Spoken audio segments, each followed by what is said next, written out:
আমার মেয়ের বয়স মাত্র 7 মাস এবং 7 মাস বয়সে আমি তাকে প্রথমবারের মতো খিচুড়ি দিয়েছিলাম এবং কিভাবে রান্না করেছিলাম সেটাই থাকবে আজকের ভিডিওতে। আমাদের বাংলাদেশি মায়েদের কাছে খিচুড়ি একটা মেইন অপশন। আমরা বাচ্চাদেরকে 6 মাস শেষ হলেই বারবার খিচুড়ি রান্না করে দিই, বারবার খিচুড়ি রান্না করে দিই। এতে কিন্তু বাচ্চাদের পেটে গ্যাস হয়, এটা সত্য। অবশ্যই কেউ মাশাআল্লাহ বলতে ভুলবেন না এবং আমার মেয়েটাকে আপনাদের দোয়ায় রাখবেন। বাচ্চাদেরকে প্রতিবার একই রকমের খাবার দিলে এবং একই প্যাটার্নের খাবার দিলে বাচ্চারা কিন্তু খাবার খাওয়ার আগ্রহ হারিয়ে ফেলে এবং তাদের খাবার খেতে একদম ভালো লাগে। সেই জন্য অবশ্যই খাবারে ভ্যারিয়েশন থাকা অত্যন্ত জরুরি, সেটা 2 বছরের বাচ্চা হোক বা 7 মাসের বাচ্চা হোক। আমার মেয়েকে আমি সবসময় খিচুড়ি দিই না, আমি মাঝে মাঝে চেষ্টা করি তাকে খিচুড়ি দিতে। আজকে খিচুড়ির জন্য নিয়েছিলাম কিছু কলমি শাকের পাতা এবং অল্প পরিমাণে ধুন্দল।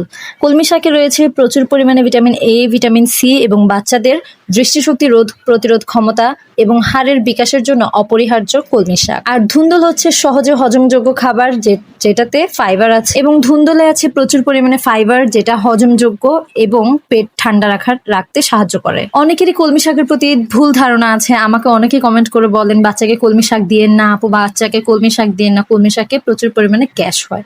কিন্তু আলহামদুলিল্লাহ আমার বাচ্চার পেটে কোনো রকম গ্যাস হয়নি।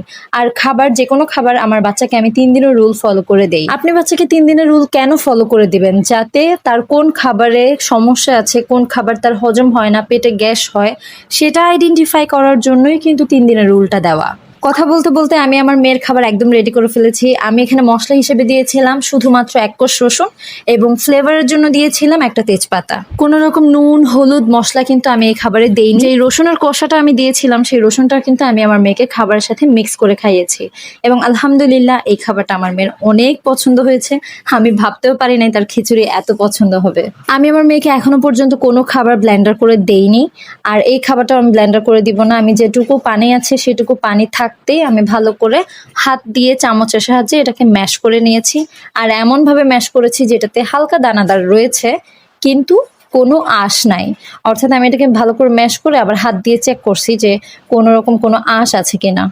আর আমি আপনাদেরকে টেক্সচারটা দেখিয়ে দিচ্ছি, ঠিক এতটা পাতলা হলেই কিন্তু আমার মেয়ে আলহামদুলিল্লাহ খেতে পারে। আলহামদুলিল্লাহ এই খাবারে আমার মেয়ের কোনো রকম কোনো গ্যাস হয়নি। আপনারাও আপনাদের বাচ্চার জন্য রেসিপি ট্রাই করতে পারেন। আজকের মতো এখানেই বিদায় নিচ্ছি। আল্লাহ হাফিজ।